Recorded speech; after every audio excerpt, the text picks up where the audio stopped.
Satsang du samedi 6 juillet 2019, Malaga. Alors on parle de ce que vous voulez.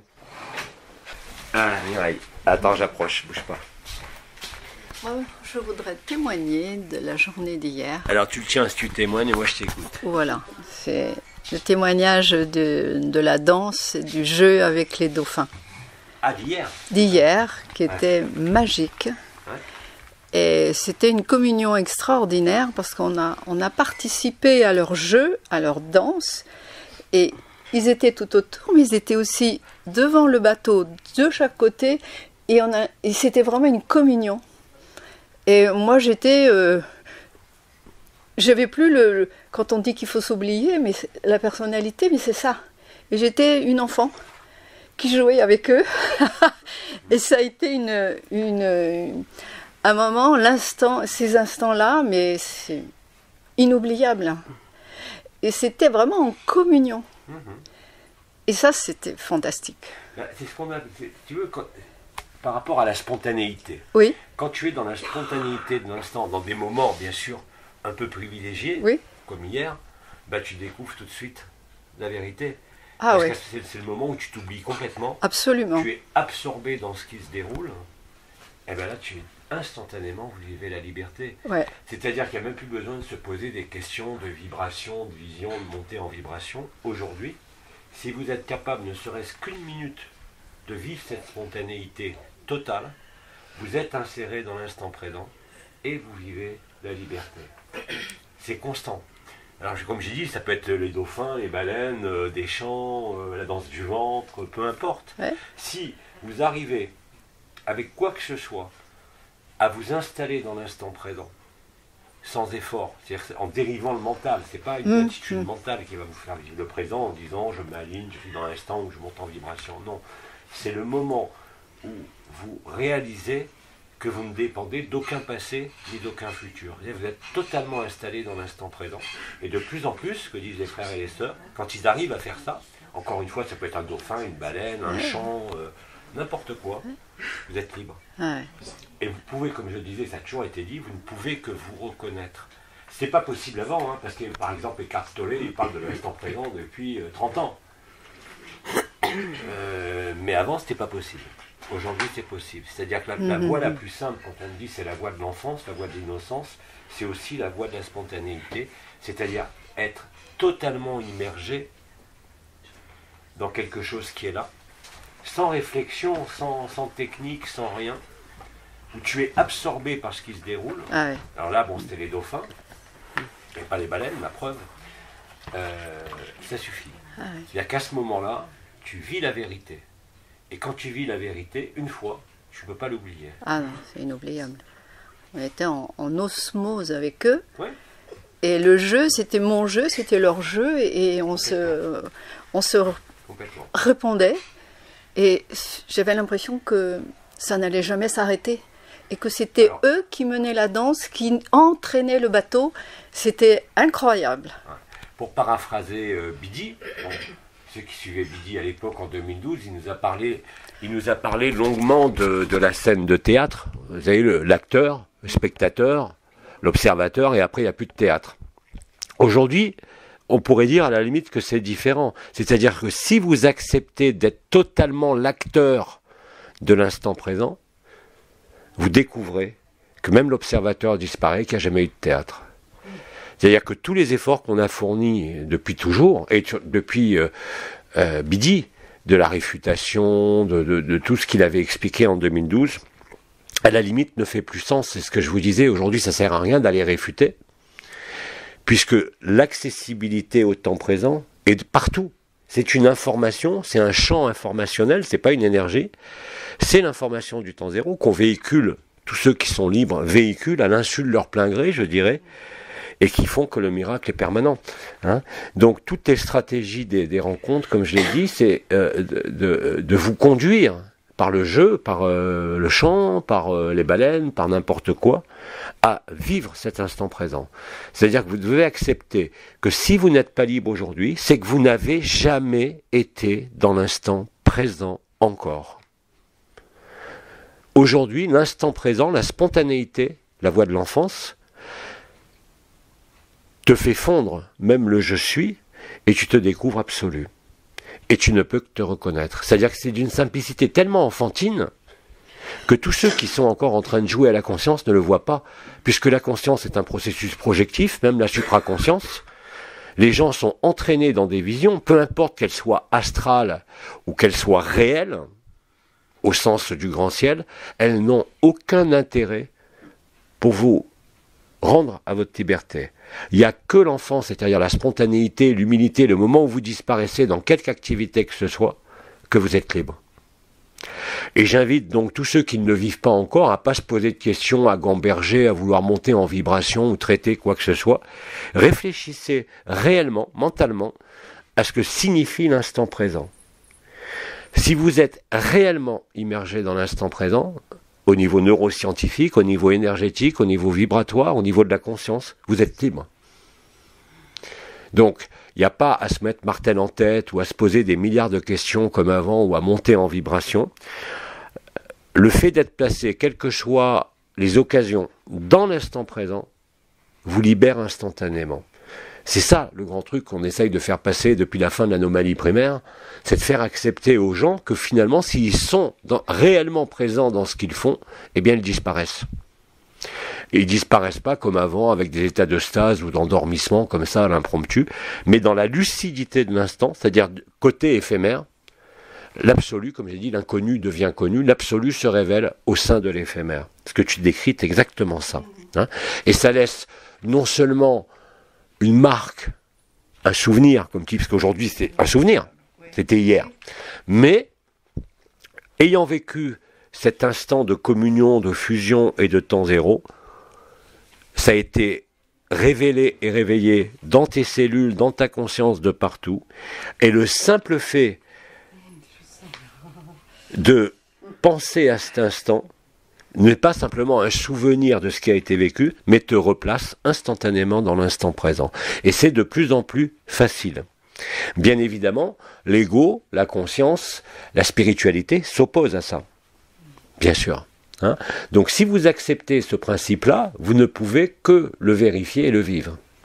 Donc, ce que vous avez à vous poser comme question, si vous avez le sentiment de ne pas être libre, de ne pas vivre ceci, de ne pas vivre cela, c'est que vous n'avez encore jamais été réellement et concrètement dans l'instant présent. Si vous êtes dans l'instant présent, là, tout de suite, vous êtes libre. C'est pas une question d'énergie, de vibration, d'activation des portes, des étoiles comme c'était avant. Ça, c'était pour accéder à la supraconscience. Mais aujourd'hui, si vous traversez tout ça, comme je dis, c'est-à-dire si vous êtes immergé, alors bien sûr, les baleines et les dauphins, les chants, c'est des aides plus facile. Magiques, ouais. Parce que ça vous place dans l'écoute ou dans le jeu, comme avec les dauphins, même visuel, parce que vous voyez, c'est quelque chose de concret. Ça ne se passe pas ailleurs. À ce moment-là, vous êtes libre. Et c'est de plus en plus facile, parce que dès l'instant, il y en a un qui porte le temps zéro dans une assemblée, dans un groupe comme là, il contamine tout le monde. Même ceux qui disent de moi je vis rien, j'y crois pas, c'est pas vrai, peu importe. Comme j'ai toujours dit, vous ne pouvez que vous reconnaître. Et quand cette reconnaissance a lieu, c'est fini. Même si vous avez l'impression de retomber, de faire yo-yo avec votre personnalité, d'avoir des émotions, des conflits, ça n'a aucune espèce d'importance.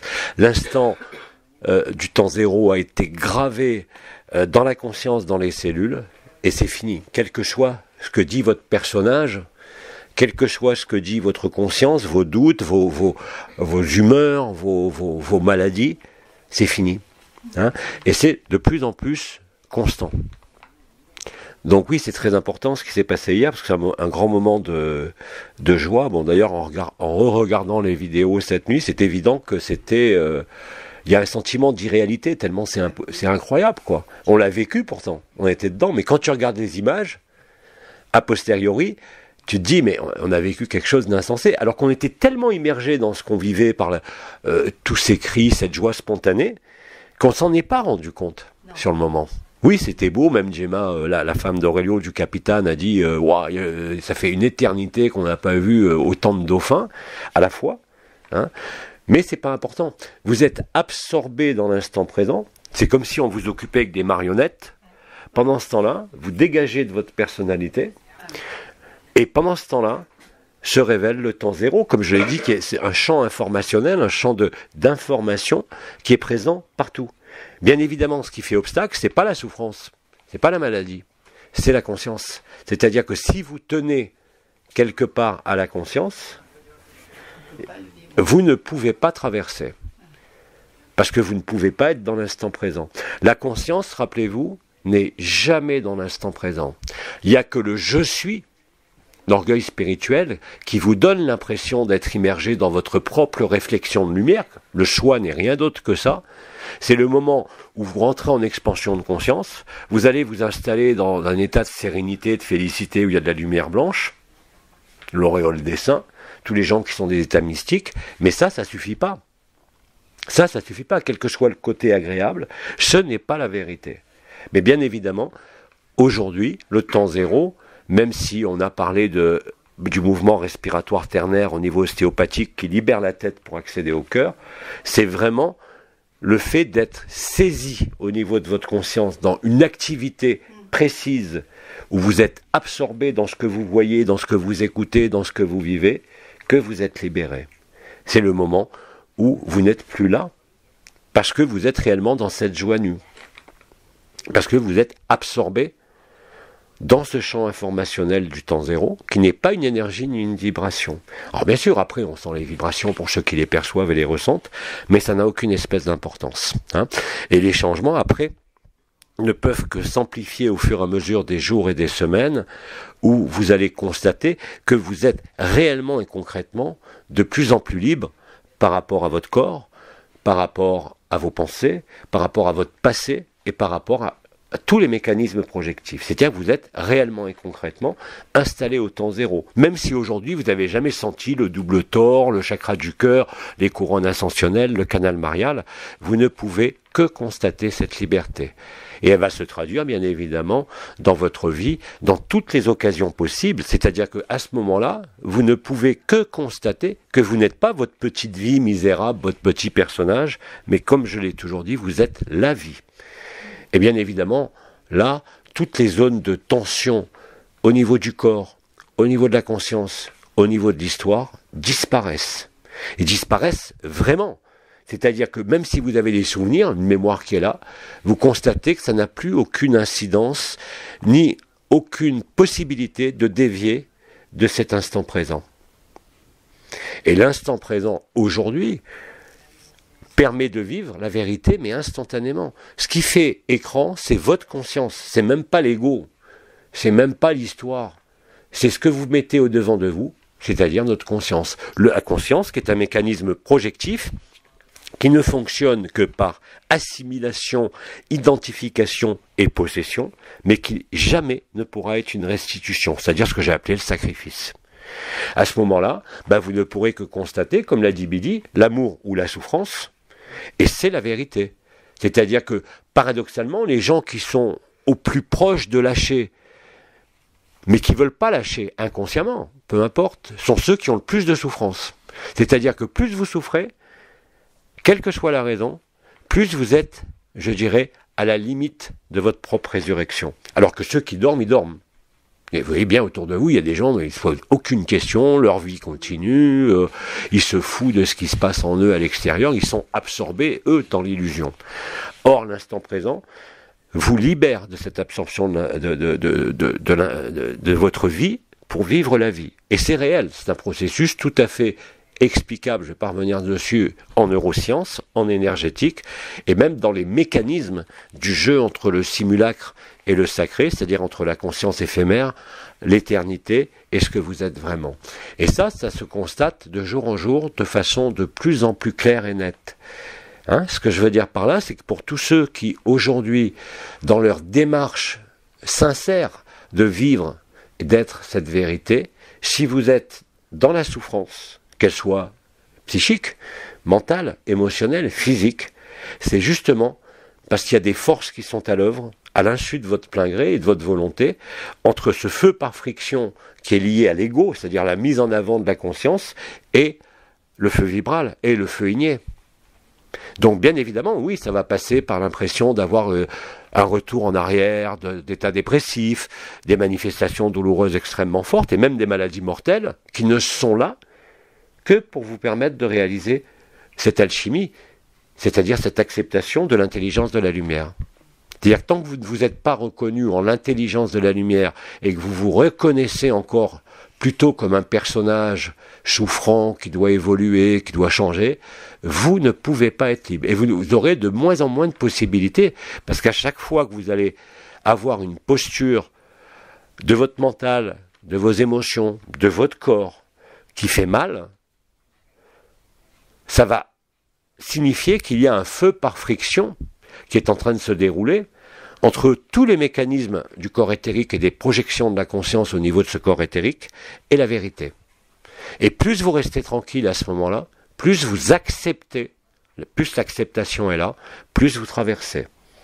Alors bien évidemment, c'est beaucoup plus agréable de le vivre à travers des dauphins, des baleines, des chants, le rire, qu'à travers la souffrance. Mais l'amour vécu ou la souffrance la plus intense aboutit nécessairement à la résilience et donc à l'amour.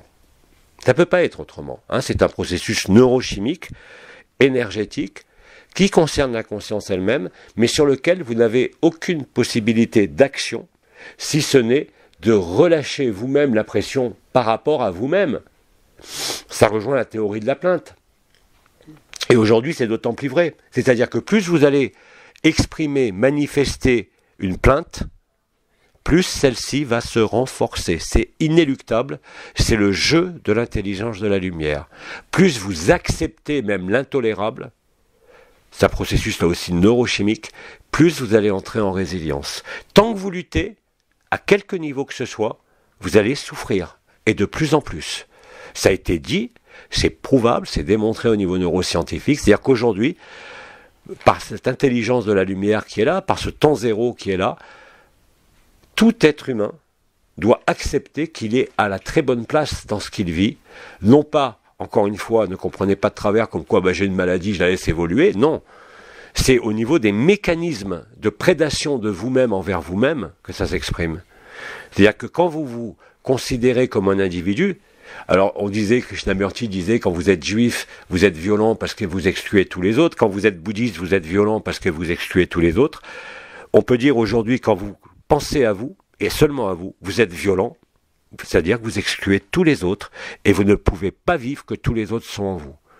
Même le pire des ennemis. Donc c'est dans ce jeu-là qui se joue en ce moment que se trouve la vérité. Accepter ce jeu, c'est aussi le principe de l'acceptation et de la voie de l'enfance, c'est-à-dire accepter de ne plus comprendre, accepter de ne plus voir, de ne plus sentir, même si vous sentez, et à ce moment-là, vous traversez. Et ça se fait tout seul, ça se fait, comme disait Nisargadatta, sans vous.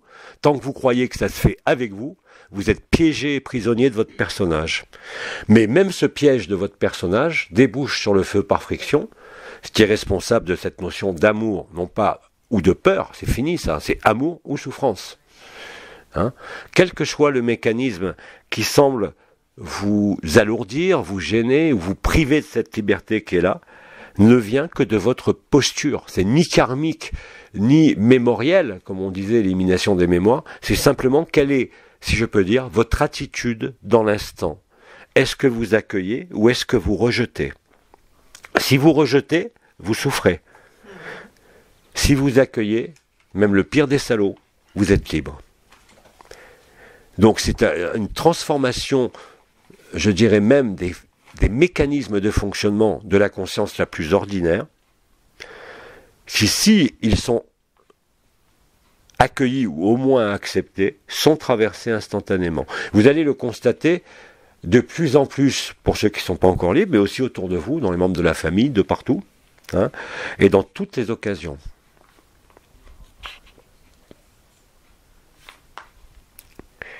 Autre chose. Attends. Ouais, alors moi je voulais témoigner par rapport... forcément le mot m'échappe maintenant. À la spontanéité, pardon. Ouais. Voilà, la spontanéité. Alors en fait, moi j'ai toujours été quelqu'un qui a été dans les vibrations, qui a été dans la sensation. Et puis effectivement, ce dont je peux témoigner, c'est que Les moments où je suis le plus libre, paradoxalement, c'est quand je suis au travail. Je suis occupé à mes tâches, je suis en train de discuter avec les collègues, je suis au téléphone et je suis en joie. Parce que simplement, je suis pas là en fait. Ça se passe de manière totalement automatique. Mon esprit est occupé. Et ça se passe très souvent là, ou alors quand je fais un jeu vidéo, ou alors quand je suis justement pas du tout en recherche. Pas du tout impliqué. Ouais, c'est ça. Ou dans le jeu, simplement. Ouais, exactement. Ouais. Ah ouais. Ouais, et puis ça se... C'est comme ça que ça marche. Et puis l'autre élément dont je voulais témoigner, c'est effectivement là, ça n'a jamais été aussi simple. Ça n'a jamais été aussi simple. D'une certaine façon, on n'a rien à faire, il faut justement arrêter de faire quoi que ce soit, et puis c'est là. En fait, c'est aussi simple que ça. Ça paraît tellement évident, en fait, que des fois, j'ai envie de prendre les gens, puis de leur taper la tête contre les murs, quoi. Mais regardez comme c'est simple. Tant que le mental fait écran, tant que la personne pense encore être une personne, à quelque niveau que ce soit, tu auras beau leur dire dans tous les sens. Tu as envie, effectivement, de les secouer, mais ils ne peuvent pas le voir. C'est ça qui est très marrant, entre guillemets. Ouais, et puis c'est que quand toi, tu le vis, tu te vois tel que tu étais avant, mais tu vois aussi dans l'autre le personnage qui est mis au devant, c'est-à-dire celui qui joue son cinéma. C'est exactement ça. À quelque niveau que ce soit par l'habillement, par les postures, par les phrases, et tu as envie effectivement de se faire en disant mais attends, t'es pas ça. C'est comme ça pour tout le monde. Hein, et quelqu'un qui est libéré, sans aucun jugement, sans aucune ironie, le voit clairement. Quand je dis que ça se voit comme le nez au milieu de la figure, il n'y a pas besoin de perception vibrale, extrasensorielle, médiumnique. Simplement en parlant, en échangeant, ça se voit tout de suite. C'est-à-dire ceux qui mettent un personnage devant, c'est-à-dire qui projettent entre guillemets leur masque et leur ego, leur rôle, leur fonction, ce qu'ils croient, et ceux qui sont vrais. C'est-à-dire que dans un cas, il y a cette spontanéité, cette ouverture qui se vit, qui te met en joie, quoi qu'il se passe. Et quand tu as cette interaction entre un frère et une sœur, un qui est libre et l'autre qui n'est pas encore tout à fait libre, ben comme je dis, ça se voit comme le nez au milieu de la figure. Quelle que soit la posture qu'il puisse prendre à travers ses mots, à travers sa présentation ou sa spiritualité, je les appelle les nez rouges, parce que ils ne voient pas. Tu as envie de les secouer, mais ils ne peuvent pas le voir. Hein, ils ne peuvent pas le voir, pas parce qu'ils ne veulent pas parce qu'ils sont en opposition, parce qu'ils ont mis quelque part leur petite personne, leur petite histoire, leur petit attachement à la forme devant. Et bien évidemment, dès qu'il y a cette forme d'attachement, au petit personnage, à la petite histoire, à ses petites blessures, à son petit vécu, tu ne peux pas être libre. C'est que le temps zéro, qui est cette ultime clé avec le nom et le prénom, qui te permet effectivement, en te nommant, en t'appelant, de déclencher cette transsubstantiation et cette intrication quantique qui se dénoue, où tu vis cet espace de liberté. Hein, et bien évidemment, après, ça peut fluctuer, comme je disais, c'est pas quelque chose qui va être linéaire, mais qui va progresser quand même chaque jour. Mais vous ne serez plus jamais dupe de votre personnage, même quand il réapparaît, qu'il se met devant, vous verrez instantanément que c'est une projection de votre petit personnage, de votre petit souci, de votre petite joie, mais qui n'ont rien à voir avec la grande joie ou la joie nue. Hein, il suffit d'une fois pour le vivre. Ouais. Attends, parce qu'ils n'entendent pas, autrement après il ira là. Ah, pardon. Alors, c'était rigolo ce que tu as utilisé avec le nez rouge. Donc, tu les appelles les nez rouges, ou tu t'appelles qui les nez rouges en fait? Je n'ai pas compris. Les nez rouges, t'appelles qui les nez rouges? Oui. Et alors? C'est qui les nez rouges? C'est nez rouges. Les nez rouges. Oui. C'est qui les nez rouges? Les nez rouges, c'est les clowns, c'est ceux qui portent un nez au milieu. C'est le nez rouge du clown. Oui. Le nez rouge, ouais. C'est le clown, c'est celui qui joue un rôle pour te faire rire. Mais c'est rigolo. Pourquoi je l'appelle le nez rouge? Parce qu'effectivement, entre un libéré et quelqu'un qui se croit une personne, on leur place un nez rouge. Celui qui est libéré voit le nez rouge. Excellent. Donc, je t'invite, alors, c'est pour reprendre par rapport à ce qu'a dit Yannick. Donc, Yannick, plutôt que de les coller au mur, moi, je t'invite à les voir avec un nez rouge. C'est plus rigolo. Et alors aussi de se balader. Nous, on pourrait quasi se balader avec un nez rouge. Et quand c'est notre petite personne qui revient, ploups, on se le remet de temps en temps. C'est rigolo. C'est comme Clinique Clown, quoi. C'est faire rire quelqu'un. À l'époque, quand on faisait les spectacles avec c'est génial. Merci. On avait des nez rouges. Et je te promets que n'importe qui, tu te mets un nez rouge, l'autre en face, il peut que rire. Mais nous, quand je dis face à une personne qui se croit une personne ou qui se croit quelqu'un d'important au niveau spirituel, comme certains délires qu'on peut voir sur le net en ce moment avec certaines personnes, ils n'ont pas vu leur nez rouge. C'est des guignols. Des guignols au sens qui sont piégés eux-mêmes, comme je disais, par les énergies, par les visions, par les histoires, par les notions de non-vécu d'agapé ou de non-vécu de l'absolu, même chez des gens qui revendiquent l'absolu, c'est merveilleux. C'est-à-dire que vous avez des frères et des sœurs qui tiennent des blogs depuis des dizaines d'années, qui écrivent sur l'absolu des choses merveilleuses, mais ils ne le vivent pas. C'est évident. Hein? Donc ils se placent dans une posture d'enseignant, et comme par hasard, ils sont toujours au-dessus des autres. Hein. Quand ils ont des énergies, c'est toujours les plus fortes. Quand ils ont des visions, même le Christ et Marie s'inclinent devant eux, ils n'ont pas vu le ridicule. C'est le ridicule, c'est pour ça que j'appelle les nez rouges. Il n'y a rien de méchant, mais c'est comme ça qu'on les voit réellement. Mais on les aime, parce qu'on voit au travers de ce qu'ils projettent au-devant d'eux. Donc, même c'est pas une moquerie, c'est pas une ironie, mais c'est ce recadrage en quelque sorte, comme le font certains sur Facebook que vous connaissez bien, en parlant de la conscience qui est une maladie, ou en jouant sur tous ceux qui jouent comme ça sur l'énergie, la vibration et la conscience, parce que c'est clair comme de l'eau de roche. Mais eux, bien évidemment, quelqu'un qui a un nez rouge, la différence par rapport à un clown, c'est qu'il a ce nez rouge, mais il voit pas qu'il a un nez rouge. Alors que ceux qui sont libres le voient, mais ils peuvent pas se cacher. Quelle que soit leur posture, quelle que soit leur tenue, quel que soit ce qu'ils écrivent, quel que soit ce qu'ils voient, on ne peut qu'en rire. Mais c'est pas un rire moqueur, c'est un rire de compassion, à la limite, on peut dire, ah tiens, putain, j'étais comme ça moi aussi. Donc ça veut dire simplement qu'ils n'ont pas vécu la vérité. Hein? C'est-à-dire que quelque part, ils sont tenus par ce à quoi ils tiennent. Que ce soit l'argent, que ce soit un mari, que ce soit le corps, que ce soit n'importe quoi. Rappelez-vous, tout ce à quoi vous tenez vous tient. Et aujourd'hui, c'est violent au niveau des manifestations. Et cette manifestation, c'est essentiellement la souffrance. Cette souffrance n'est pas une punition, c'est pas une mémoire, c'est pour vous démontrer à vous-même que vous êtes attaché à quelque chose. Et en particulier à vous-même, à votre conscience. Vous êtes persuadé que vous êtes un individu. Et donc, vous n'avez pas vécu que vous n'êtes pas un individu. Vous ne pouvez pas échapper à ça. C'est comme quand j'expliquais plusieurs soirs de suite, même la semaine dernière, quand vous dites « mon corps », c'est-à-dire que votre corps vous appartient. Mais qui est-ce qui dit ça ? Après, ça peut aller très loin. Par exemple, dans les enseignements de l'Advaita Vedanta, vous avez des gens qui n'ont rien compris et qui appliquent ça au niveau mental. Ils n'osent plus s'identifier à leur corps. Qu'est-ce qu'ils vont dire ? Alors, c'est une phrase connue. Ils vont dire, par exemple, oui, dire, je vais aller prendre un café. Ils disent, ce corps va aller prendre un café. Mais non, banane. C'est toi qui prends un café et ton corps te sert de moyen d'aller prendre un café. Donc, vous voyez qu'à travers même la négation, en disant, ce corps va aller prendre un café, ils se nient eux-mêmes. Et ils arriveront à rien. Ils n'arriveront qu'à renforcer et à donner plus de poids à l'illusion, à leur conscience, à leur personnage, et donc souffrance. Et donc interrogation. Et donc mal-être, effectivement. Hein ? Alors que dès l'instant où vous avez accepté de jouer le jeu de l'abandon, comme on vit spontanément avec les dauphins, ou hier soir avec les chants de Denise, bah vous vivez instantanément cette joie nue. C'est instantané. Il n'y a pas besoin de posture, il n'y a pas besoin de jouer un jeu, il n'y a pas besoin de s'aligner. Mais vous ne pouvez pas être trompé quand vous l'avez vécu. Alors que celui qui ne l'a pas vécu, ou qui s'en est approché encore aujourd'hui, ne peut que s'interroger. C'est-à-dire qu'il va se demander, est-ce que je suis libre ? Mais dès que vous vous posez cette question, ça prouve que vous n'êtes pas libre. Encore une fois, gardez vos questions pour le temps qu'il va faire, pour ce que vous allez manger, qui vous allez draguer comme minette, ou peu importe.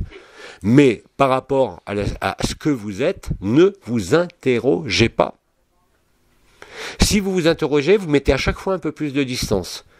C'est le même principe que l'abandon de la quête ou de la recherche spirituelle dont parlait Bidi en 2012. Tant que vous avez l'impression de chercher au niveau de l'esprit, eh ben vous êtes à côté. La vérité est joyeuse, la vérité est nue, elle n'a pas besoin de vous. C'est ce qu'on dit tout le temps. C'est pas la personne qui est libérée, c'est impossible. C'est vous qui êtes libéré de la personne. Vous qui êtes libéré de votre conscience, de votre histoire, de votre personnage. Et bien évidemment, après, vous êtes inscrit dans la linéarité puisqu'on est incarné, ça ne vous empêche pas de fonctionner quand il y a besoin, avec n'importe qui ou n'importe quoi, ou n'importe quelle circonstance. Mais le vécu est profondément différent. Parce que dans un cas, il y a liberté, il y a gratification, il y a joie nue qui est réelle. Et de l'autre côté, il y a résistance. Et de l'autre côté, il y a souffrance. C'est pour ça que ce positionnement qui se joue en ce moment et qui est indépendant de nous, entre l'amour et la souffrance, va devenir de plus en plus percutant. Pas pour punir, pas pour vous freiner, mais au contraire, pour entraîner ce feu par friction, c'est-à-dire de finalisation, de confrontation et de traversée entre l'éphémère et l'éternité, le simulacre et le sacré, qui débouche immanquablement sur la liberté, c'est-à-dire ce qu'on a appelé la fin du rêve de la création qui se déroule sur Terre. Hein ? Mais chaque jour ou chaque heure qui va passer dans nos vies va systématiquement nous ramener à ça. Et vous ne pouvez que constater, au fur et à mesure des jours qui s'écoulent, le rapport, si je peux dire, entre la joie, l'amour et la souffrance. Il ne peut pas y avoir d'amour souffrant. Il peut y avoir un amour douloureux, vous pouvez ressentir des douleurs, mais ça ne peut pas être une souffrance. C'est quelque chose de fondamental, parce que tant que vous manifestez une souffrance, vous l'exprimez, vous la ressentez, vous voulez la traiter, ce qui est logique sur le plan de la personne, ce qui n'empêche pas d'ailleurs de le faire, mais ne faites pas intervenir votre conscience sur le processus. Il vaut mieux prendre un comprimé d'aspirine que d'aller réfléchir au pourquoi du comment. Parce que bien sûr, il y a toujours des explications au pourquoi au comment, mais l'explication du pourquoi au comment vous avez mal, aujourd'hui, est un obstacle à la vraie guérison. Alors qu'avant, bien évidemment, dans l'énergétique, dans tous les processus de la conscience, la conscience fonctionnait selon 3 modes successifs, analyse, synthèse, intégration. C'est le moment où un mécanisme a été compris, élucidé, décortiqué, et où il se produit automatiquement. C'est pareil pour l'apprentissage de la marche, c'est pareil absolument pour tout. Hein ? Et si vous acceptez cela, vous le verrez clairement. Il n'est même pas question de vous demander « oui, mais comment faire ?» Parce que si vous demandez « oui, comment faire ?» vous cherchez encore un prétexte. Et vous fuyez l'acceptation. Vous fuyez la transparence. Il n'y a pas d'autre jeu possible. Et le résultat est toujours le même. Si vous acceptez de ne pas fuir, c'est-à-dire d'être réellement présent et disponible, vous vivez l'autonomie et la liberté. Quelles que soient vos contraintes familiales, affectives, corporelles ou autres. Hein, c'est ce que je vous dis là, c'est un vécu. C'est pas des concepts à appliquer, c'est des choses à vérifier par soi-même dans son propre vécu de tous les jours, de chaque instant. Et ça, vous ne pouvez que le vivre. Si vous ne le vivez pas, c'est que vous êtes encore atteint du complexe d'individualité. C'est-à-dire que quelque part, que ce soit au niveau conscient, inconscient, subconscient, supraconscient, ne fait aucune différence. Vous êtes encore habité par l'idée d'être un personnage séparé et divisé du reste de la création. Donc vous ne pouvez pas être Abba, puisque j'ai dit que, effectivement, je suis Abba, mais vous l'êtes tous tout autant. Vous voyez, je suis pas un Abba qui va les traîner comme certains hindous avec une tenue, un accoutrement sur un siège en or. Non. Comme je l'ai dit au Québec, je le répète, ma vie est affreusement simple. Il y a rien de, il y a aucun rituel, il n'y a pas de techniques qui sont mis en œuvre tous les jours, il n'y a pas de rituel, j'allume pas des bougies tous les jours, vous voyez, je vis la vie comme elle se présente, de la façon la plus honnête possible, c'est-à-dire en étant le plus proche de l'instant présent, même si en bon bélier, bien sûr, les mécanismes projectifs, je les connais, hein, mais je les vois et j'en ris. Tandis que celui qui ne les voit pas et n'en rit pas, il va très mal. C'est toute la différence. Et cette différence, elle va être de plus en plus visible. C'est pour ça que j'employais le nez rouge, parce que ça se voit comme le nez au milieu de la figure. Et on voit très bien les frères et les sœurs qui trichent. On ne leur en veut pas. Les pauvres. Comme disait le Christ, Père, pardonne-leur, ils ne savent pas ce qu'ils font. Réellement et concrètement. Vous ne pouvez pas les condamner. Vous ne pouvez pas les juger. Simplement, vous ne pouvez que dire, mais pardonne-leur, ils sont pas encore éveillés, quoi. Ils sont pas encore libres. Et donc, il y a aucune moquerie, aucune ironie, mais il y a vraiment une vraie compassion qui s'exprime par le fait qu'ils se mettent eux-mêmes en distance par rapport à la vérité. Ils se mettent eux-mêmes en distance par rapport à ce simple mot qui est agapé, qui est vibral, qui a une signification précise, en disant c'est une religion, c'est une secte, mais ils n'ont rien compris, les pauvres. Ils ne le vivent pas. Ils ne peuvent pas le vivre parce qu'ils se placent eux-mêmes en confrontation et en opposition. Et bien évidemment, ces frères et ces sœurs-là, quoi qu'ils écrivent, ils sont au plus mal. Parce qu'ils sont en manque. Ils sont en souffrance. Et ils camouflent leur souffrance, qui vivent dans le corps ou dans leur conscience, à travers des décors,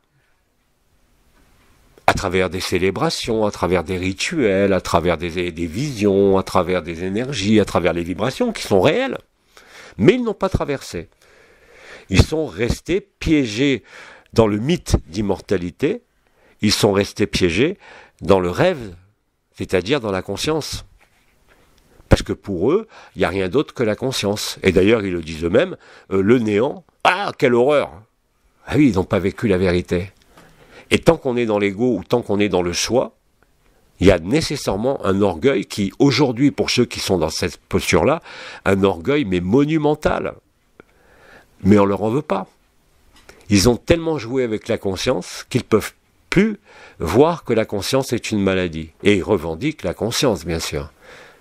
Se mettant en totale opposition avec les dires même de Nisargadatta de son vivant. Pourtant des gens qui ont des blogs et qui ont publié, mais sans arrêt, du Nisargadatta à tout va. Ou dialogue avec l'ange à tout va, mais ils ne voient pas la vérité à travers ça. Ils sont piégés. Hein? Et ça se voit, mais encore de plus en plus. C'est de plus en plus clair. C'est de plus en plus évident. Qui c'est qui voulait parler, Nathalie ? Moi, c'était juste pour témoigner aussi d'une petite chose. Moi, je ne savais pas ce que ça voulait dire agapé quand tu l'as dit, mais je le disais parce que ça chantait. Et puis alors, quand les autres m'ont demandé, oui, mais c'est quoi, gna gna gna, alors j'ai été voir la définition tout simplement sur Internet. C'est l'amour de Dieu pour les hommes. Bon. C'est un amour impersonnel. Voilà. On ne peut pas dire inconditionnel. Quand tu dis inconditionnel, ça suppose le contraire, condition. Mais cet amour absolu, voilà, qui vient de ce qui est au-delà de la lumière, voilà, qui est la vérité que nous sommes. Voilà. Hein? Alors bien évidemment, tous les spiritualistes, il y en a qui veulent comprendre que veut dire agapé. Ok, bah, il y a la définition, elle est réelle, elle est concrète. Et puis il y a tous les spiritualistes, entre guillemets, qui s'opposent à ce mot-là, en disant c'est une secte, je ne veux pas entendre parler de ce mot. Bah, ça prouve bien qu'ils ne vivent pas l'amour. C'est juste que des mots, parce qu'après je savais pas non plus. Moi j'avais dit oui pour venir ici, mais je savais pas non plus ce que c'était un satsang. Moi quand je ne sais pas une définition, je vais simplement voir au dictionnaire oui. Et alors parce que tout le monde me disait oui mais c'est quoi? Bah je dis j'en sais rien, je verrai bien quand je l'aurai vécu. Qu'est-ce que tu veux que je te dise? Je peux pas dire avant quoi. Et alors après j'ai été voir la définition et alors j'ai.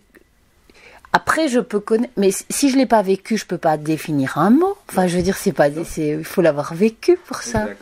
Alors, enfin voilà, moi je peux inviter. Le vécu est bien plus important que la définition. Voilà, parce qu'après c'est que. La définition s'appuie sur toujours le mental et donc sur la dualité. Parce que quand tu définis, voilà, tu donnes ou tu nommes. C'est comme quand il est dit dans la Bible, il faut nommer la création.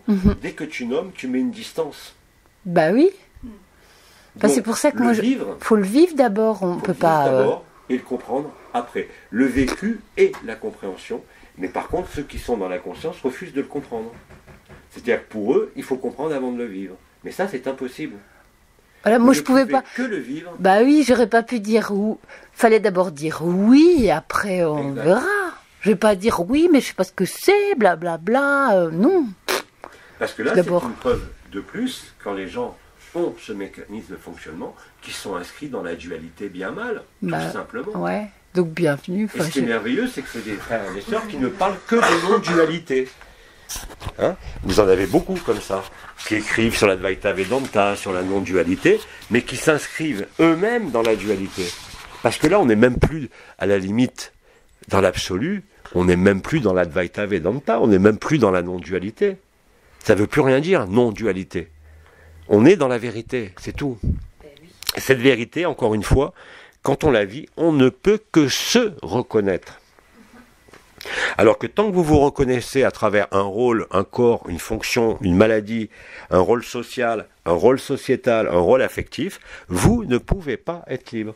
Alors, ce que ne comprennent pas ces frères et ces sœurs, c'est que ça ne les empêche pas d'établir des relations sociales, affectives et de vivre leur petite vie. Hein? Mais quand ils entendent cette phrase, vous n'êtes pas votre vie, mais vous êtes la vie, ils frémissent, parce que pour eux, c'est terrible. Ça nécessite de lâcher l'identification à la conscience, l'identification même au soi, qui est le pire des orgueils spirituels. Hein. Même, regardez Nisargadatta de son vivant, les premières années, il parlait du « je suis ». Soyez le « je suis » et tout le reste se fait tout seul. Mais il a quand même terminé sa vie en disant que même le « je suis » est une escroquerie totale. C'est d'un orgueil spirituel monumental.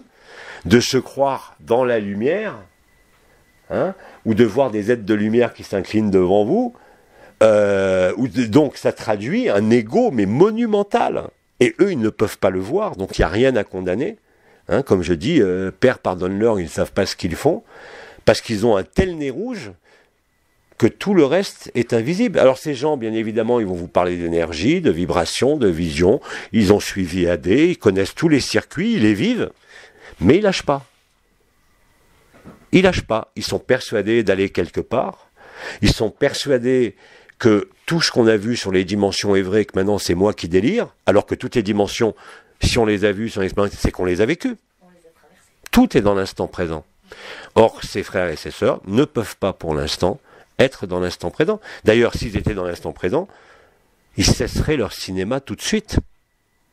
Hein, de critiquer Agapé, parce qu'un simple mot, c'est devenu une secte. Enfin, imaginez un peu, alors que c'est un langage vibral avec 3 syllabes vibrales, qui ont un effet de déverrouillage sur certaines fonctions de l'hypothalamus, sur ce qu'on appelle le siège de l'identité dont je vous ai parlé, mais eux, n'ayant ni cette connaissance intellectuelle, certes, mais réelle, n'ayant même pas l'idée d'essayer pour voir, ça ne fait que prouver leur attachement à l'illusion, leur attachement à la conscience, et que dès que vous êtes attaché à la conscience, aujourd'hui, vous souffrez d'une manière ou d'une autre.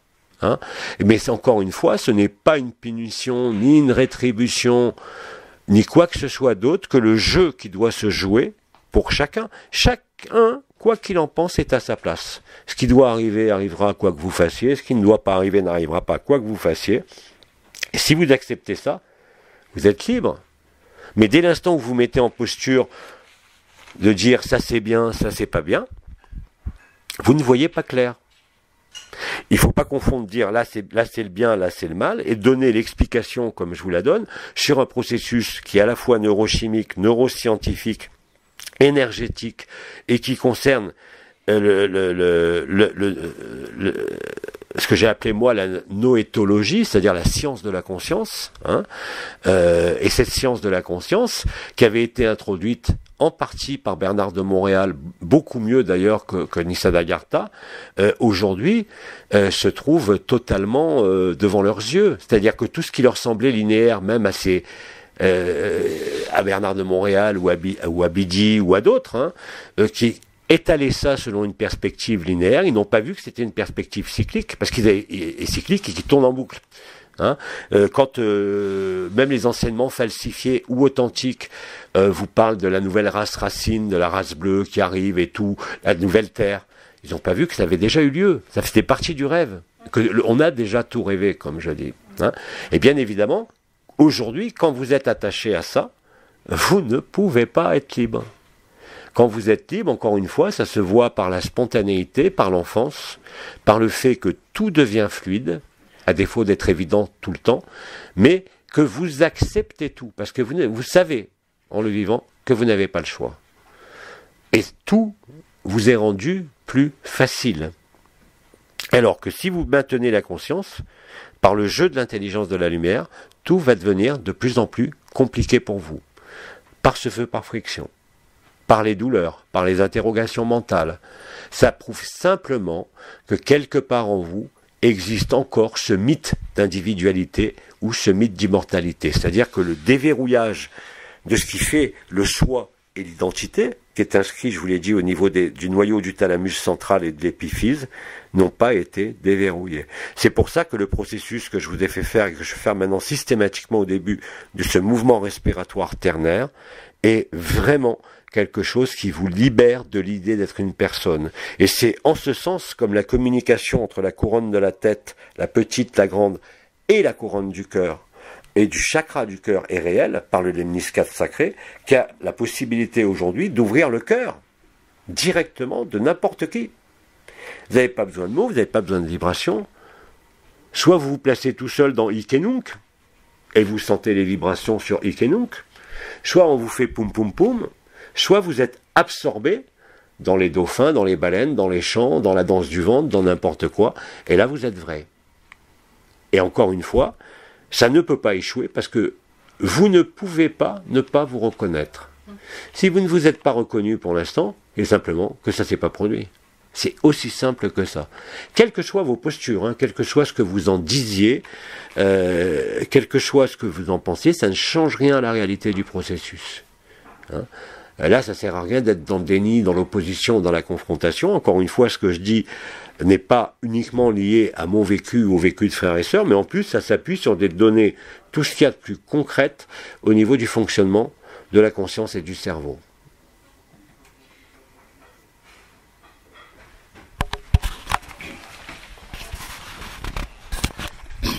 Et je voudrais partager aussi que ça peut se faire aussi, même quand on est en couple, on n'est pas obligé de... Parce que longtemps j'ai un peu bataillé aussi avec ça, qu'on avait l'impression que pour se libérer, il fallait être seul, blablabla, blablabla, enfin bref. Mais si on est dans la vérité et que la position qu'on a est exactement la position qu'on a à avoir, c'est que même si on n'évolue pas de la même façon dans un couple, des fois, le fait de tout accueillir et de suivre ce qu'on est en train de vivre, tout en étant avec l'autre, ça fleurit quand même. Et même si c'est pas tous les jours simple, on va dire, mais de rester dans la position, on n'est pas obligé de s'extraire ou de partir loin ou de rompre ou de divorcer enfin voilà, c'est ce que je voulais dire, c'est que des fois on peut simplement faire avec. Pas ailleurs que dans le cœur, toute situation extérieure, familiale, affective, de géographique, de condition est accessoire. Voilà, mais c'est juste un petit témoignage parce que parfois on peut se dire mais alors ou même avec la famille, des fois c'est dans la famille c'est pas toujours simple, ou ça n'a pas toujours été simple pour les gens qui s'ouvrent ou qui rayonnent ou qui ont envie de faire ce chemin, je veux dire, voilà, et d'oser être soi, d'oser être. Voilà, d'oser être spontané, naturel et de vivre ce qu'on a envie de vivre tout en étant dans sa propre famille et avec ses propres amis et avec tout ce qui est là, quoi. C'est pas besoin de s'isoler ou d'être tout seul ou d'être... c'est justement d'avoir je vais pas dire le courage, mais d'avoir confiance que même là où on est, si ça doit fleurir, ça va fleurir. Voilà, et ce qui ne doit pas arriver n'arrivera pas. On dit que quand on est seul, c'est plus facile à accéder à... Si tu as moins de contraintes extérieures liées au jeu illusoire, c'est-à-dire pas de mari, rien qui te insère dans la société, tu as effectivement plus de facilité. Mais rappelle-toi aussi que celui qui a 10 enfants à élever, un mari, des frères, des sœurs, des parents à s'occuper, c'est pour lui aussi le meilleur emplacement. Donc encore une fois, il n'y a rien à fuir. C'est justement au travers de ce que tu vis. Alors bien évidemment que si tu compares au niveau personnel, il y en a, ils ont de la chance, ils ont pas de problème d'argent, pas de problème de couple, pas d'enfants, pas de famille, rien à gérer, sauf eux-mêmes. Pour eux, ça devait être comme ça. Et puis d'autres, c'est l'inverse. Ils sont débordés de tracas, de choses à faire, de s'occuper de leur corps, de travailler, de chercher de l'argent, de nourrir leurs enfants, leurs parents et autres, ben ça doit être comme ça pour eux. Ça aussi, c'est à accepter. C'est-à-dire que c'est pas parce que tu vas croire que tu vas trouver du temps, que tu vas, comme tu disais, quitter mari, femme, enfant, foyer, travail et autres, que tu vas te retrouver. C'est faux. Ça, c'est une fuite. Ça s'appelle une fuite. Il faut déjà accepter que tout ce que tu vis dans ton corps, dans ta conscience, dans ta vie, est parfaitement à sa place. Pour vivre la lumière, pas pour le personnage, bien sûr. Encore une fois, ça n'indique pas qu'il ne faille pas s'occuper de ce dont il faut s'occuper. Mais c'est un changement, effectivement, là, au sens premier du terme, comme disait Bidi, de point de vue, c'est-à-dire d'emplacement de la conscience, qui crée ce relâchement par rapport à la conscience. Parce que pour la conscience, autant que pour notre vie, tout ce à quoi on tient, nous tient. C'est clair comme de l'eau de roche. Encore une fois, c'est pas un concept spirituel, c'est une réalité neuroscientifique qui est constant chez tous les cerveaux de tous les êtres humains. Vous ne pouvez pas être libre tant qu'il existe en vous la croyance que vous êtes quelqu'un. C'est ça, vivre la vie, et pas vivre sa vie. Alors bien évidemment, pour l'ego, c'est terrible. Ça veut dire se donner. Ça veut dire tout donner. Mais tant que vous n'avez pas tout donné, vous n'êtes pas libre. C'est impossible. Tant que vous êtes tenu, ou tant que vous croyez être tenu par l'adhésion à une culture, à une religion, à un mouvement, à une spiritualité, à un mari, vous ne pouvez pas être libre. C'est impossible. L'autonomie et la liberté passe, comme disait Osho, par la fainéantise, par rapport au jeu de la conscience, pas par rapport à votre vie. Il n'est pas question de rester immobile et d'attendre que quelque chose arrive. Mais rester tranquille de la conscience, c'est justement ce qui va vous permettre d'être inséré dans l'instant présent, que ce soit avec des dauphins ou avec une souffrance, telle qu'elle soit. Quand vous acceptez cela, vous ne pouvez que le vivre. Mais si vous mettez au devant le besoin d'explication, si vous mettez au devant une croyance en quelque chose d'autre, vous ne pourrez pas expérimenter pour l'instant cette liberté. Mais rassurez-vous, tout va être fait par l'intelligence de la lumière que vous êtes pour vous ramener à cela. S'il faut en passer par la mort, s'il faut en passer par une maladie, s'il faut en passer par le fait de tout perdre ou de gagner au loto, ça le fera. Vous n'avez aucun moyen de contrôle. Tout ce que vous croyez contrôler, vous contrôle. Tout ce que vous croyez maîtriser, vous maîtrise. Tout ce que vous croyez diriger, vous dirige. Et ça, c'est absolument formel. Ce qui ne veut pas dire que vous n'avez pas le droit de vous diriger vous-même, mais après. Parce qu'à ce moment-là, vous êtes de plus en plus apte à suivre ce qu'on appelait à l'époque la fluidité de l'unité, ou l'hypersynchronicité, ou l'ultratemporalité. Et à ce moment-là, vous ne pouvez que constater votre liberté par rapport à ce corps, par rapport à l'âge même, par rapport au lien réel de la chair. Vous ne pouvez que constater votre légèreté. Vous ne pouvez que constater que vous êtes toujours là, même s'il y a des émotions qui passent, même s'il y a des douleurs qui passent, et que cette joie nue est permanente, même si vous êtes en silence et même si vous êtes tout seul. Encore une fois, ce n'est pas des concepts, c'est le vécu d'innombrables frères et sœurs, et c'est le vécu commun à tout le monde, au moment collectif, c'est-à-dire lors de l'événement. Mais les façons d'y arriver sont plus ou moins légères. On le voit bien autour de nous. Vous avez des frères et des sœurs qui s'enfoncent dans la douleur, la souffrance, la maladie, l'interrogation, et d'autres qui se libèrent de tout ça. Et là, comme je l'ai dit, il n'y a aucun prérequis. C'est pas parce que même si on a l'assurance, comme ça a toujours été dit, qu'on est libre dès que l'on vit l'une des couronnes, simplement, mais la façon de découvrir la liberté et d'être libre n'est pas tout à fait la même. Dans un cas, il y a résistance et souffrance, et dans l'autre cas, il y a évidence. C'est pour ça que ces mots sont employés sans arrêt, parce que c'est vraiment ça. Soit vous êtes dans l'évidence de ce que vous vivez, à tous les niveaux. soit vous questionnez. Tant que vous vous questionnez, vous n'êtes pas libre.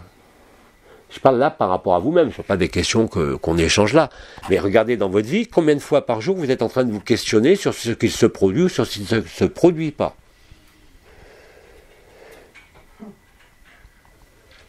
Si vous interrogez plus, ça veut dire que vous avez accepté la vie. C'est pour ça, par exemple, que quand quelqu'un essaye de, proche ou lointain, essaye par exemple de me dire qu'est-ce qu'on va faire demain, je suis incapable de lui dire, sauf les choses qu'on a programmées à un moment donné, on a posé une intention, il y a une rencontre, il y a un voyage, il y a un séjour quelque part, il y a une visite quelque part, mais après, c'est fini, c'est classé. Ça a été écrit, ça se fera ou pas, mais ce n'est pas de mon ressort. Comme ça, vous vous rendez de plus en plus disponible pour la vie. Et de moins en moins disponible pour votre ego, votre conscience et votre personnage. Et c'est un apaisement, c'est un allègement, et c'est une jouissance totale. Le détail de tout questionnement, quand on lâche tout, en fait, c'est pas nous qui décidons. Non. C'est la lumière qui décide pour nous. Tout à fait. Aujourd'hui, si vous acceptez que c'est l'intelligence de la lumière qui décide, vous ne décidez plus rien. C'est-à-dire que vous ne décidez pas de ne pas acheter tel légume ou de faire tel voyage. Mais au niveau des mécanismes de la conscience, tout est évident. Ça se déroule comme une lettre à la poste, je dirais, où toute votre vie va être remplie de signes, de grâce, d'évidence, de synchronicité. Et tout devient léger. Vous êtes bien capable de voir, chacun est capable de voir, quel que soit son intellect et son quotient émotionnel, s'il est léger ou pas léger. Vous voyez très bien au cours d'une journée les moments où vous passez en paix, les moments où vous n'êtes pas en paix. Or, la vérité est une paix totale, sans question, sans interrogation et sans demain, et sans hier. C'est l'immersion dans l'instant présent ou le temps présent qui est l'instant éternel. Le seul obstacle, on l'a dit, c'est même pas le karma ou ces conneries c'est l'emplacement de votre conscience. Si vous êtes sans arrêt en train de projeter votre conscience devant à travers des énergies, des vibrations, des visions ou le besoin de connaître demain, vous ne pouvez pas être libre. Soyez libre d'abord, après vous aurez toutes les capacités. Mais ne mettez pas la charrue avant les bœufs, c'est-à-dire ne mettez pas des revendications au devant sur ce qui est là naturellement. Sans ça, vous l'éloignez. Le plus dur, effectivement, c'est d'accepter de rester tranquille par rapport au jeu de la conscience et au jeu de votre vie. Vous ne pouvez que constater, comme je l'ai dit, que dès l'instant où vous avez lâché, dès l'instant où vous avez accepté, vous commencez à traverser. Et vous ne pouvez que constater l'allègement de tout ce qui faisait souffrance ou relief dans votre vie, à quelque niveau que ce soit. Ça, c'est pas un processus vibratoire qui va vous y conduire. Même si ça a été un préalable pendant longtemps, et que c'est la certitude du processus qui est en cours, mais encore une fois, ce qui est à vivre pour chacun est profondément différent, selon justement que vous ayez lâché ou pas. Et ça se voit même entre nous. Plus ou moins de légèreté, plus ou moins de spontanéité, plus ou moins de disponibilité. Et ça ne peut pas tromper. Vous ne pouvez pas vous tromper non plus. Ce n'est pas un mécanisme de dualité ou de discrimination, c'est simplement ce qui se joue en ce moment. Et il n'y a aucun jugement bien mal, il n'y a aucun emplacement qui est meilleur qu'un autre. Donc, déjà, arrêtez de vous juger. Arrêtez de discriminer. Rien n'est bien, rien n'est mal. Tant que dans votre tête, il y a une notion de bien et de mal appliquée à n'importe quoi, vous ne pouvez pas être libre. C'est ça le non-jugement. C'est ça accepter l'instant présent. Ce n'est pas de discriminer si c'est bon ou mauvais pour vous. Bien sûr, il faut être débile pour dire que le bien et le mal n'existent pas. Ils existent, mais ils concernent ce plan, pas ce que vous êtes. Et si vous voulez être réellement ce que vous êtes, vous ne devez donner aucun poids au rêve, à l'illusion, à ce qui passe. Donc toutes les circonstances de votre corps, de nos vies, des événements qui s'y déroulent, n'ont que pour finalité et objet que de nous présenter notre propre liberté. Et comment voulez-vous la vivre si vous êtes, à propos de n'importe quoi, en train de vous questionner sur vous-même, en train de vous interroger, ou en train de juger, en termes de bien ou de mal, ce qui se produit, en énergie, en vibration, ou dans votre vie. Tu voulais pas... Attends. Vas-y. Je voulais juste savoir, entre la conscience et l'esprit. Il y a l'esprit, tu nous en as pas parlé. La conscience, que ce soit la conscience ordinaire, l'inconscient, le subconscient, la supraconscience, te fait croire que c'est toi. L'esprit est impersonnel. L'esprit n'a rien à voir avec la conscience. C'est le germe de la conscience. Cet esprit n'est pas différencié. Il y a un seul esprit, comme disent les Indiens d'Amérique du Nord. Hein? Il y a une seule conscience, dit-on. C'est la vérité. Il y a un seul esprit au sein d'une seule conscience qui s'est fragmentée en une infinité de consciences et de mondes. Chaque fragment est un individu ou une conscience minérale, végétale, animale, angélique, etc. Mais chaque fragment possède en lui la totalité. C'est le principe de l'hologramme. Hein. Donc la conscience est un hologramme de l'esprit. L'esprit ne peut être saisi. D'ailleurs, on dit bien que l'esprit souffle où il veut et quand il veut. L'esprit rejoint ce qu'on avait nommé à l'époque l'esprit du soleil, le paraclet, le cœur des anges et l'impersonnel, et Enol Waden en partie aussi. Hein. C'est le même aspect vibral, on va dire, avec différentes colorations, mais ça correspond à la même source, si je peux dire, qui est l'esprit. L'esprit ne peut pas être personnalisable. L'esprit impacte la conscience, bien sûr. Le premier exemple que vous en avez, c'est dans la Pentecôte, dans les écrits, dans la Bible, entre guillemets, au moment où l'esprit descend, la colombe descend sur les apôtres, ils se mettent à parler en langue. Quand l'esprit rencontre la conscience, ça ouvre la supraconscience, mais tu n'es pas plus l'esprit que la conscience. Tu es le néant absolu, zéant, non né, jamais créé, jamais apparu et jamais disparu. La conscience est une maladie, la conscience est un rêve, une maladie mortelle d'ailleurs. Nous avons oublié tous que nous rêvions. Dans ce monde, comme dans tous les mondes. Et que le temps et l'espace n'existant pas, il n'y a que, bien évidemment, l'ego et la conscience qui a une perspective linéaire. Parce que la conscience, que ce soit subconscient, inconscient, conscient, et même la supraconscience, sont inscrites dans la linéarité. Il n'y a aucune vérité dans la linéarité passé, présent, futur. Donc le karma est une escroquerie, les religions sont une escroquerie, les maîtres sont une escroquerie, il n'y a aucun maître, nous sommes tous les mêmes. Nous sommes tous à bas. Le reste n'est qu'un décor, le reste ne sont que des expériences, et le reste ne sont qu'un rêve. Accepter cela, c'est déjà le vivre, et accepter cela, c'est déjà de se mettre en posture d'accueil. Encore une fois, c'est pas Jean-Luc Caillou que vous devez reconnaître, c'est vous-même. Comme j'ai dit, moi, personne ne peut me suivre. Il n'y a pas de mouvement, il n'y a pas d'organisation, il n'y a pas de société, il n'y a pas de groupement spirituel, ça n'existe pas. On va dire que je suis un conférencier ou un conférencier libre, mais je ne peux rien organiser par rapport à ça. Si ce n'est les dates précises pour rencontrer des gens. Mais, encore une fois, tant qu'on vous présente quelque chose sous la forme d'une affiliation, d'une adhésion, à un concept, à des idées, vous ne pouvez pas être libre. Ce que je vous dis là, encore une fois, je le répète, ce ne sont pas des concepts, ce sont des choses que n'importe qui peut accepter et vérifier par lui-même. Il n'y a pas besoin d'énergie, pas besoin de vibration. Bien sûr, si elles sont là, on peut s'appuyer dessus. Hein.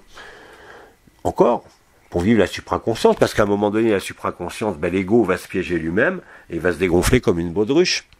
surtout maintenant.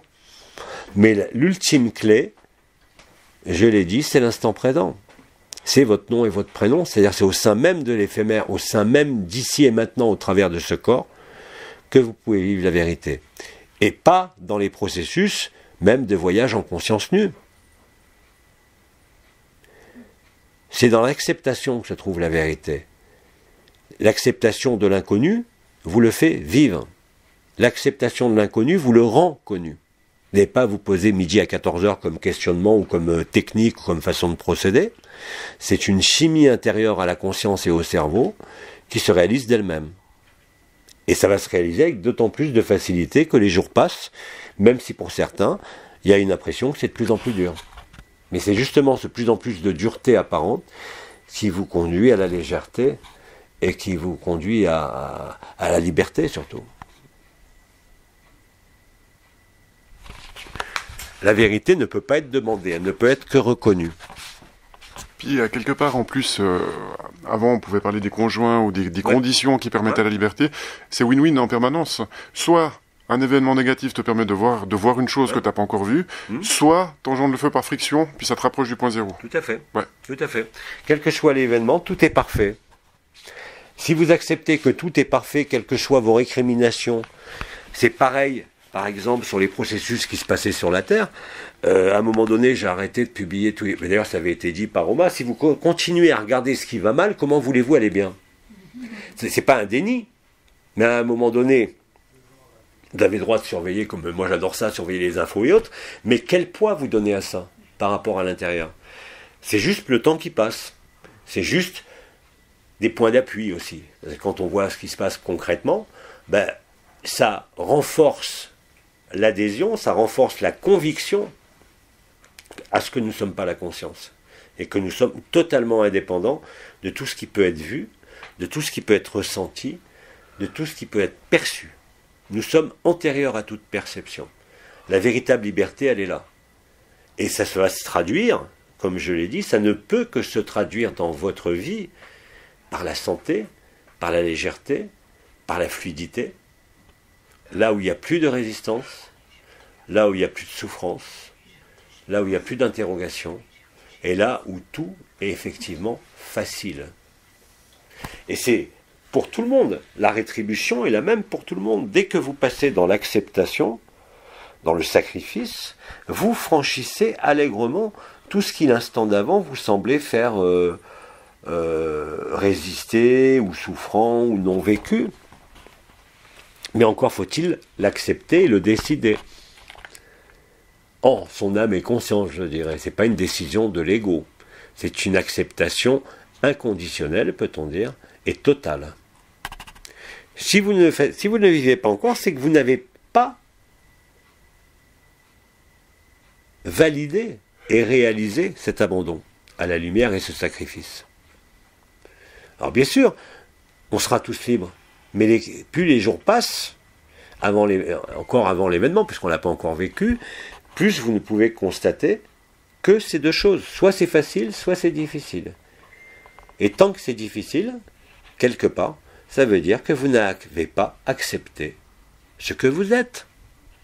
Ce que vous êtes est légèreté, ce que vous êtes est facilité, quoi que dise la personne et quoi que vive la personne. Ce que vous êtes est joie ineffable et sans objet, même si vous êtes dans un personnage souffrant, quel qu'il soit. Mais, encore une fois, vous ne pouvez que vous reconnaître. Mais tant que vous mettez votre plainte au devant, votre interrogation au devant, vos énergies au devant, et vos supraconsciences et vos visions au devant, vous ne pouvez pas être libre. Ça ne met pas fin aux visions, ça ne met pas fin à la personne, on est encore là. Mais simplement, vous avez traversé. Et simplement, vous découvrez que vous ne pouvez être que libre. Et ça, c'est quelque chose qui est un mécanisme qui est présent chez tout le monde. Encore une fois, c'est un processus neurochimique, neuroscientifique, inscrit dans les réseaux neuronaux et les circuits neuronaux du cerveau, que vous le vouliez ou pas. C'est réel au sein de l'illusion. C'est d'ailleurs la seule réalité.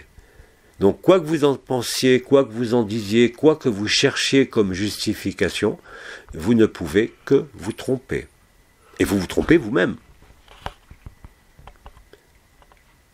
Et vous vous privez pour l'instant de cette vraie liberté. Et cette vraie liberté, elle n'empêche pas le personnage d'être présent quand il est nécessaire. De la même façon, ça ne vous empêche pas encore aujourd'hui d'avoir un corps et de vous servir de votre corps pour n'importe quoi.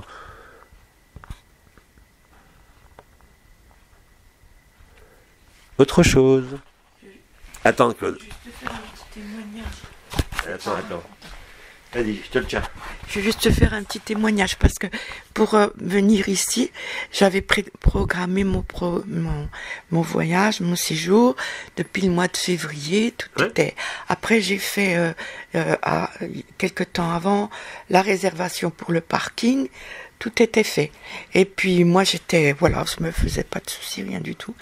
Et puis après, sur les derniers moments, il y avait pas mal des voisins, des amis, des trucs, la famille qui me disaient oh tu pars toute seule là-bas, prendre l'avion, le parking, le machin, c'est grand. Alors après je commençais à me dire bon, bref, puis je me dis mais il n'y a pas de raison que je réussisse pas. Et puis quand je suis arrivée à l'aéroport, mon Dieu, comme c'était immense, et je trouvais pas mon parking, et ci et ça. J'étais toute affolie, tu vois, parce que je me suis dit, tu vas tout rater, tu vas pas pouvoir prendre ton avion. Enfin, j'étais paniquée. Et puis à un moment donné, je me suis arrêtée entre 2 entrées de parking. Je me suis posée là, j'ai regardé, je n'ai pas. J'ai dit, bon, allez, on se calme, la lumière va s'occuper de tout. Et il y a un monsieur qui passe, habillé en orange, puis j'ai fait signe, il me dit, madame, je suis désolée, mais c'est ma pause. Juste un petit truc. Je ne sais pas où est mon parking, je ne trouve pas, j'ai pas reçu le mail, qu'est-ce que je fais?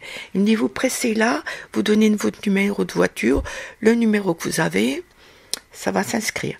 J'appelle, ils m'ont dit 2 secondes après, ils m'ont expliqué où c'était, j'ai tout. Et une fois que, après je vais pas revenir tout ça, mais une fois que j'ai eu lâché ça, j'ai trouvé mon parking, j'ai récupéré le car pour aller au terminal, il y avait plusieurs terminaux, et il restait plus que 2 personnes dans le car, moi puis un monsieur tout au fond, je me dis est-ce que je suis dans le bon machin? J'étais dans le bon machin, arrivé là, enfin bref, tout s'est mis, mais alors après, je ne passais plus qu'à aller tranquillement et il n'y a pas eu de problème. Mais autant que j'avais encore les pensées de ceux qui me disaient tout ça, ça m'a paniqué. À un moment donné, non, pas paniqué, mais je me disais, tu vas vraiment y arriver. Puis une fois que j'ai appelé la lumière, tout s'est mis en route et j'étais même très en avance, j'ai pu lire, j'ai pu me détendre, manger, machin. Ça se passe toujours comme ça, c'est-à-dire que dès que tu lâches, il y a une récompense. Tu sais, regarde-nous par exemple, quand on est parti à Québec, j'avais fait une erreur en remplissant la demande de visa électronique. La première fois que j'avais demandé le visa, c'était en janvier. C'est un visa électronique, donc il t'envoie par mail l'acceptation, et après c'est relayé sur toutes les compagnies aériennes. Et en arrivant au comptoir pour déposer les bagages, on me dit vous ne pouvez pas partir. C'était 2 heures avant le départ. Parce que mon certificat de visa électronique, il n'acceptait pas les tirets. Donc j'avais mis Ayoun, Jean-Luc, Jean-Luc, c'était pas passé. Donc pour eux, c'était pas la même pièce d'identité que le truc du vol. Il a fallu, la fille me dit c'est pas possible que vous partiez. J'avais aucune carte de crédit qui marchait sur moi. Il fallait payer en carte de crédit sur Internet.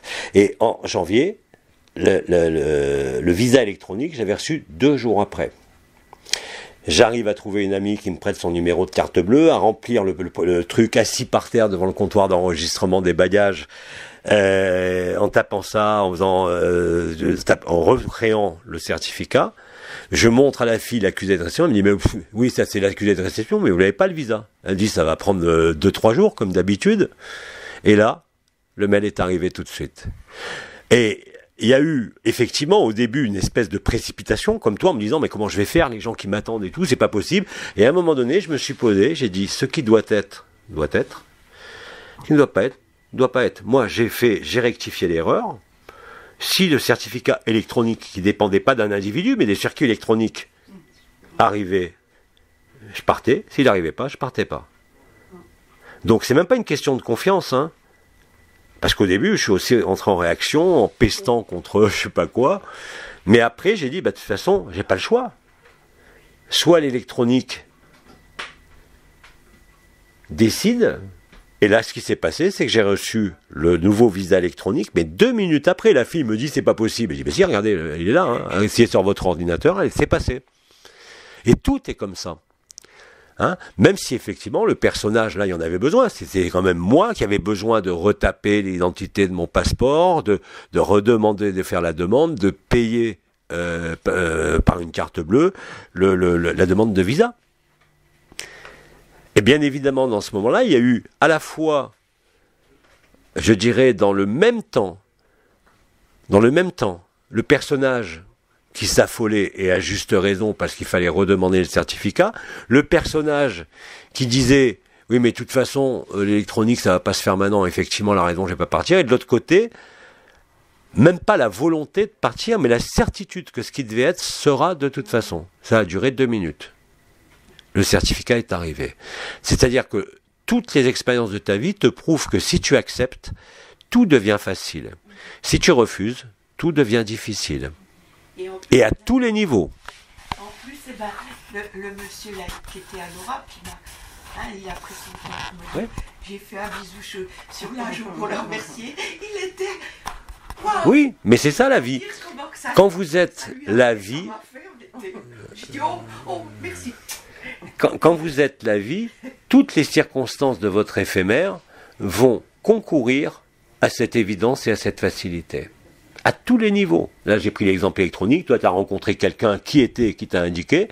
Si vous avez c'est pas une confiance, c'est pas de la foi, c'est pas de la volonté. C'est vraiment l'inscription dans l'instant présent qui crée l'abandon. Vous êtes disponible. Si vous vous rendez disponible, la lumière est disponible pour vous. À tous les niveaux. Que ce soit financier, affectif, événementiel, de quelques secteurs que ça concerne, l'intelligence de la lumière, et on l'a dit, c'est un état de grâce total.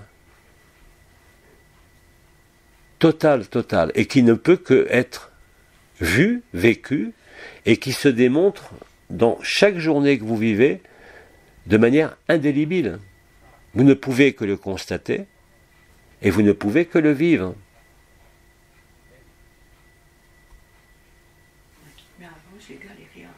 Comment ? Avant, j'ai galéré une bonne demi-heure. Oui, mais c'est comme ça qu'on constate. C'est comme ça qu'entre guillemets on apprend. Et c'est surtout comme ça qu'on comprend ce qui se vit.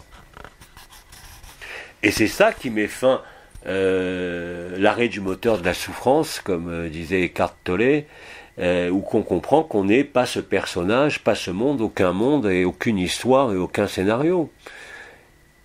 Vous croyez sincèrement que tous les frères et sœurs qui vivent Agapé, qui le crient, qui le chantent, qui le témoignent, sont dans la vérité, ils ne sont pas dans le mensonge ou dans le travestissement, ils n'ont aucun alibi, ils n'ont pas du tout besoin de se faire mousser ou de se faire reconnaître. Ils ont besoin de témoigner, c'est-à-dire de se donner encore plus, c'est tout.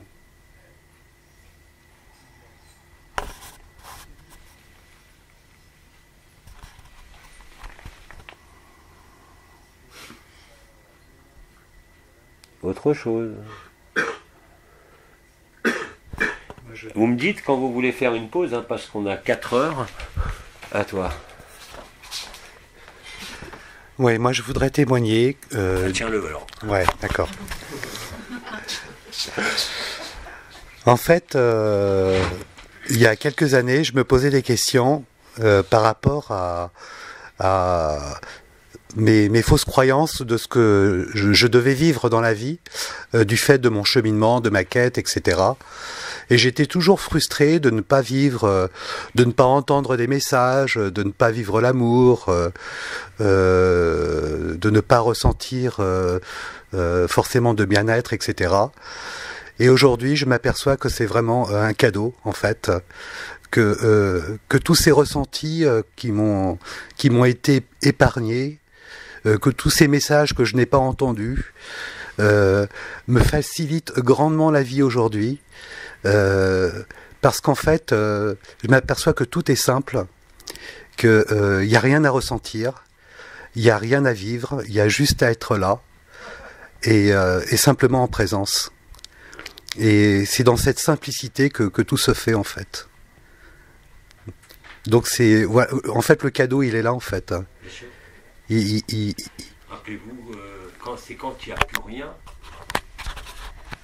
dans tous les sens du terme, que vous preniez au niveau de la mort, que vous le preniez au niveau justement où il n'y a pas d'histoire, pas de message, pas de vibration, pas d'énergie, que tout est là. Alors bien évidemment, sur le plan pédagogique, sur le plan collectif, il a fallu monter le niveau vibratoire à un moment donné, pour décoller littéralement l'homme du piège de sa conscience ordinaire, à travers l'ouverture à la supraconscience, c'est-à-dire la descente du supramental, comme disait Sri Aurobindo, qui a commencé quand même en 84. Et il a fallu tout ce temps-là pour voir, même pour les anciens, que tout ça n'était qu'un rêve. Mais dans le rêve, il fallait bien qu'il y ait quelque chose d'écrit, puisque le rêve a été écrit dès l'instant initial, qui n'est rien d'autre que l'instant final, comme tout ce qui passe d'ailleurs. Il fallait bien que ça soit vécu par la conscience, qui était l'agent du rêve, mais quelque part qui devait être vu en tant que rêve. Donc la conscience devait être vue et vécue comme une escroquerie totale, une maladie. C'est la stricte vérité. Et encore une fois, s'il n'y a qu'un être humain qui le dit, il est fou. On le crucifie, et encore le Christ n'a pas dit ça. Ou alors il est totalement ignoré. Nisargadatta, de son vivant, certes il a été un peu connu, mais il n'a rien écrit. Il a fallu attendre qu'il meure pour que son enseignement, plus les kanas, soit diffusé de façon universelle, parce qu'il écrivait pour ces moments-là. Il écrivait pour ce que nous vivons maintenant, de même que Dialogue avec l'ange. Et quand Laura met des extraits du jour de cette année qui correspond aux écrits de 1944, c'est quand même très vieux, c'était une préparation à maintenant. Cette préparation, encore une fois, était un script qui a été écrit, c'est un scénario qui a toujours été écrit. Si vous acceptez ça, pour vous-même, en tant que personnage, vous ne pouvez pas savoir le bien que vous vous faites. Si tout est écrit, vous n'avez pas à vous fatiguer à écrire quoi que ce soit. Laissez le script se dérouler. Il se joue sans vous. Vous n'avez rien à apprendre puisque vous êtes à la fois l'auteur, l'acteur et le réalisateur. Et vous êtes en même temps la scène de théâtre. C'est pour ça que j'ai employé cette expression de jeu vidéo. C'est la vérité, c'est un vrai jeu vidéo. Et d'ailleurs, les scientifiques aboutissent à la même conclusion. Notre monde, la création, en sa totalité, est une matrice binaire. C'est un rêve, c'est une illusion, ça n'existe pas. Alors les scientifiques, en physique, en astrophysique, en neurosciences, on aboutit à cette conclusion. Quels sont ceux qui ne sont pas encore d'accord? C'est tous ceux qui sont inscrits dans les religions et dans les spiritualités. Ce qui a été utile à un moment donné devient totalement superflu. Je ne sais plus qui disait la recherche spirituelle va mettre fin à la religion. La recherche de la vérité va mettre fin à la spiritualité et au monde.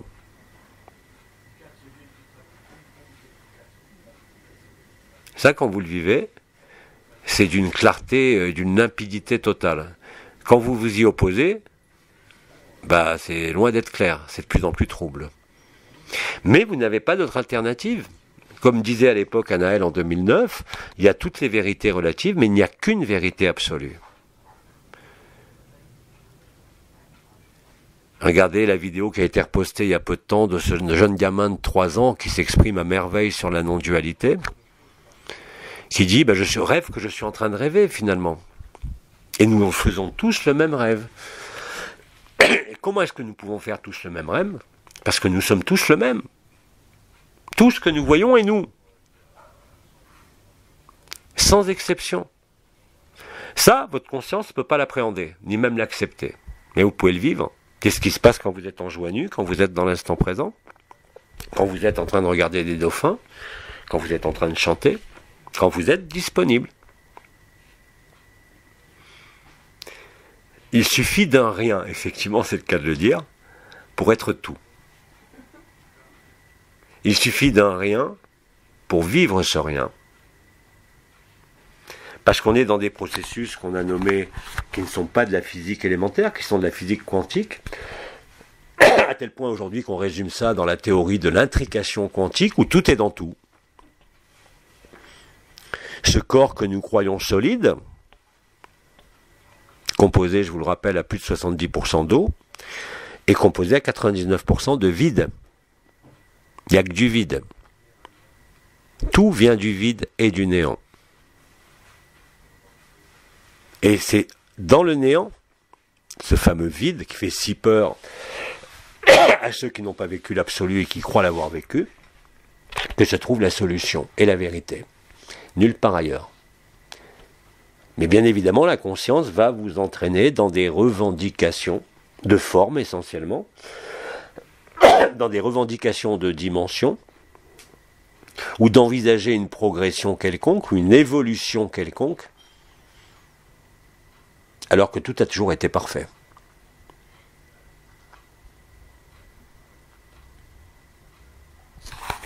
Autre question ou témoignage? S'il n'y en a pas, je fais une petite coupure, là ça fait 1h30, on fait une coupure d'une demi-heure jusqu'à 13h et on reprend après pour 1 heure. Ok? Allez, une petite pause. C'est parti.